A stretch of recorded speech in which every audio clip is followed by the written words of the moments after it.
পদত্যাগের ব্যাপারে যা বললেন উপদেষ্টা নাহিদ ইসলাম। অন্তর্বর্তী সরকারকে অযোগ্য প্রমাণের চেষ্টা করছে ভারতীয় গণমাধ্যম দ্য অর্গানাইজার। জানাবো ডান বাম সহ ইসলামী দলগুলোকে কাছে টানতে তৎপর বিএনপি। এবং সর্বশেষ জানাবো শ্রাবণ মাসের চাঁদ দেখা যায়নি, শবে বরাত 14 ফেব্রুয়ারি।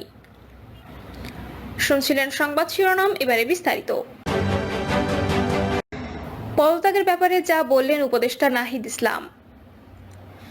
সরকার থেকে পদত্যাগের বিষয়ে এখনো কোনো সিদ্ধান্ত হয়নি বলে জানিয়েছে অন্তর্বর্তী সরকারের তথ্য উপদেষ্টা নাহিদ ইসলাম। সাংবাদিক কল্যাণ ট্রাস্টের চেক বিতরণ অনুষ্ঠান শেষে সাংবাদিকদের প্রশ্নের জবাবে একথা বলেন তিনি। নাহিদ ইসলাম বলেন, রাজনৈতিক দল গঠন ও পদত্যাগের ব্যাপারে এখনো কোনো সিদ্ধান্ত হয়নি, তবে সরকারের থেকে কোনো রাজনৈতিক দলে থাকবো না। এর আগে একটি জাতীয় দৈনিকের এক প্রতিবেদনে বলা হয়, জুলাই বিপ্লবের নেতৃত্ব দেওয়া ছাত্র জনতার নতুন একটি রাজনৈতিক দল আত্মপ্রকাশ করতে যাচ্ছে।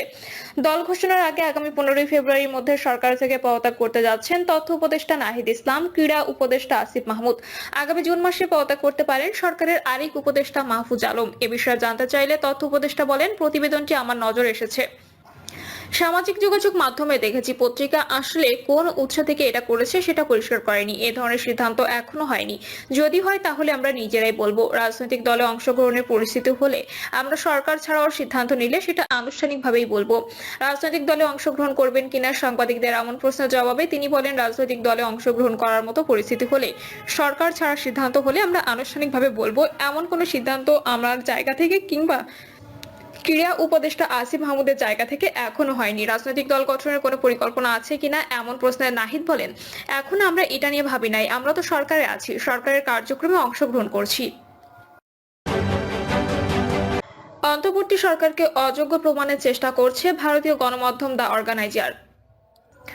প্রধান উপদেষ্টা অধ্যাপক মোহাম্মদ ইউনুস এবং ওপেন সোসাইটি ফাউন্ডেশনের সভাপতি অ্যালেক্স সেরোসের মধ্যে বৈঠক নিয়ে ভারতীয় সাপ্তাহিক দ্য অর্গানাইজার প্রকাশিত প্রতিবেদন মিথ্যা এবং ভিত্তিহীন বলে জানিয়েছেন প্রধান উপদেষ্টা press wing. Facebook page CAS press wing facts প্রকাশিত এক বিবৃতিতে বলা হয়, ভারতের সাপ্তাহিক দ্য অর্গানাইজার একটি নতুন প্রচারণা চালিয়েছে, যা অনেক ভারতীয় জাতীয়তাবাদীদের বাংলাদেশে অন্তর্বর্তীকালীন সরকারকে অযোগ্য প্রমাণ করার চেষ্টা এবং ভারতের প্রভাবশালী প্রতিনিধি শেখ হাসিনার পুনরায় বাংলাদেশের শাসনভার দখল করার পথ সুগম করার উদ্দেশ্যে পরিচালিত। দ্য অর্গানাইজার সর্বশেষ অপপ্রচার হলো বাংলাদেশ প্রধান উপদেষ্টা মোহাম্মদ ইউনুস এবং ওপেন সোসাইটি ফাউন্ডেশন সভাপতি অ্যালেক্স সেরোসের মধ্যে বৈঠককে যুক্তরাষ্ট্রের প্রেসিডেন্ট ডোনাল্ড ট্রাম্পের বিরুদ্ধে একটি চ্যালেঞ্জ হিসেবে তুলে ধরে। বিবৃতিতে বলা হয়, অন্তর্বর্তীকালীন সরকার নিশ্চিত যে প্রেসিডেন্ট ট্রাম্প এবং তার দল মিথ্যা প্রচারণা দেখে সঠিক বিষয়টি বুঝতে সক্ষম হবেন এবং বাংলাদেশ ও যুক্তরাষ্ট্রের মধ্যে বিভেদ সৃষ্টির উদ্দেশ্যটি ব্যর্থ হবে। যুক্তরাষ্ট্রের পররাষ্ট্র দপ্তর এবং ঢাকায় তাদের দূতাবাসে ভালো করে জানে যে অধ্যাপক ইউনুস বিভিন্ন ধরনের ব্যক্তিদের সঙ্গে দেখা করেন, যাদের মধ্যে আছেন উচ্চপদস্থ সরকারি কর্মকর্তা, ব্যবসা এবং নাগরিক সমাজ সংগঠনের নেতারা, এমনকি যারা বাংলাদেশ সম্পর্কে সমালোচনামূলক মনোভাব পোষণ করেন তারাও। বিবৃতিতে বলা হয়, আমরা ট্রাম্প প্রশাসনকে বিভ্রান্ত এবং বিভিন্ন দেশের মধ্যে বিভাজন সৃষ্টি করতে সম্পূর্ণ কাল্পনিক প্রচারণাকে ব্যর্থ করে দিতে যুক্তরাষ্ট্র ও বাংলাদেশের অন্যান্য বন্ধু ও মিত্রদের সঙ্গে কাজ চালিয়ে যেতে আশাবাদী। ডান বাম সহ ইসলামী দলগুলোকে কাছে টানতে তৎপর বিএনপি। ত্রয়োদশ জাতীয় সংসদ নির্বাচনকে সামনে দৃশ্যমান হতে শুরু করেছে রাজনৈতিক হিসাব নিকাশ। নির্বাচনে নিজেদের অবস্থান সুদৃঢ় করতে আগাম প্রস্তুতি হিসেবে ডান বাম ও ইসলামী দলগুলোকে কাছে টানতে তৎপর দেশের অন্যতম বড় দল বিএনপি। অন্য দলগুলোর ভোট একই বাক্সে নিতে রীতিনীতি টানাটানি শুরু করেছে বিএনপি ও জামায়াত। তবে নির্বাচনের তফসিল ঘোষণার পর জোট নামা হচ্ছে নাকি সমঝোতা সে বিষয়ে সিদ্ধান্ত নেবে দলগুলো। সংশ্লিষ্ট দলগুলোর শীর্ষ নীতি নির্ধারকদের সঙ্গে আলাপ করে জানা গেছে এসব তথ্য। তবে আওয়ামী লীগ নেতৃত্বাধীন 14 দল বিগত দিনে ওই সরকারে যুক্ত রাজনৈতিক দলগুলোর সঙ্গে জোট বা সমঝোতার কোনো চিন্তা নেই বিএনপি ও জামায়াতের। এই দুদল ফ্যাসিবাদ বিরোধী আন্দোলনে যুক্ত রাজনৈতিক দলগুলোর মধ্যে সম্পর্ক বাড়িয়েছে। এদিকে ছাত্র নেতৃত্বের সংগঠন বৈষম্য বিরোধী ছাত্র আন্দোলন এবং জাতীয় নাগরিক কমিটি রাজনৈতিক দল ফেব্রুয়ারিতে আত্মপ্রকাশ করতে পারে। নতুন এই দল নিয়েও রাজনৈতিক মাঠে নানা আলোচনা চলছে। ছাত্র নেতাদের সঙ্গে জামায়াতের ভালো সম্পর্ক রয়েছে, আবার বিএনপির সঙ্গেও ছাত্র নেতাদের যোগাযোগ রয়েছে এবং তা আরো বাড়াতে চায় বলে জানা গেছে।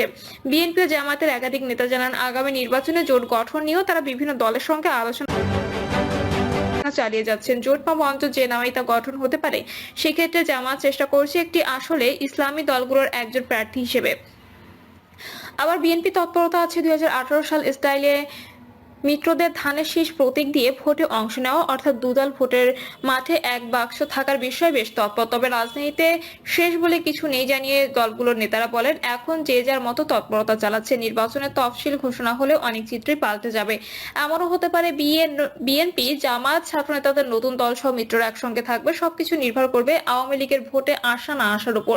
রাজনৈতিক বিশ্লেষকরা মনে করেন, নির্বাচনকে সামনে রেখে রাজনীতিতে একটি নতুন সমীকরণ হচ্ছে। আওয়ামী লীগ নির্বাচন করতে পারবে কিনা তা নিয়ে এখনো ধোঁয়াশা রয়েছে। সেক্ষেত্রে বিএনপি দেশের এখন অন্যতম বড় রাজনৈতিক দল। এই দলটি ইতিমধ্যে ঘোষণা দিয়েছে, আগামীতে সরকার গঠন করতে পারলে জাতীয় সরকার হবে। সেখানে ফ্যাসিবাদ বিরোধী আন্দোলন সহ বিগত আন্দোলনে যেসব দল রাজপথে ছিল তাদের সবাইকে এই জাতীয় সরকারে নেওয়া হবে। এক্ষেত্রে অন্য রাজনৈতিক দল চাইবে বিএনপির সঙ্গে থাকতে। আবার জামায়াত ইসলামী মাঠে বেশ সক্রিয়, কিন্তু বিগত নির্বাচনগুলো পর্যালোচনা করে দেখা যায় জামায়াতের ভোট কিন্তু তেমন বাড়েনি। তবে বর্তমান বাস্তবতায় দলটির ভোট হয়তো বেড়েছে। মতাদর্শিক দূরত্বের কারণে অন্য ইসলামী দলগুলোর সঙ্গে জোট বা সমঝোতা হবে কিনা তাও একটা বিষয়। তবে ছাত্রদের নতুন দল হলে এবং তাদের সঙ্গে যদি জামায়াত জোট করতে পারে তাহলে ভোট বাড়বে বলে মনে করেন বিশ্লেষকরা। জানতে চাইলে বিএনপির মহাসচিব মির্জা ফখরুল ইসলাম আলমগীর বলেন, ন্যূনতম সংস্কার শেষে অতি দ্রুত একটি নির্বাচনের ব্যবস্থা করে বাংলাদেশের মানুষকে সংকট থেকে মুক্ত করতে হবে। ফ্যাসিবাদ বিরোধী সব রাজনৈতিক দলের সঙ্গে বিএনপি সুসম্পর্ক রয়েছে। আগামী নির্বাচন একক নাকি জোটগতভাবে এটা এই মুহূর্তে বলা সম্ভব নয়।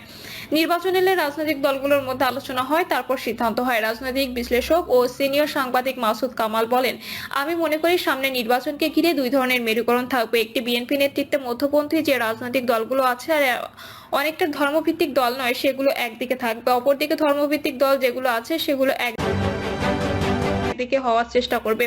কিন্তু আমার কাছে মনে হয় একদিকে হতে পারাটা হলো পৃথিবীর সবচেয়ে কঠিনতম কাজ। কারণ বিরোধটা যদি ধর্মকে কেন্দ্র করে হয় সেটাকে মেটানো খুব কঠিন। তারপরও সেই চেষ্টা চলছে।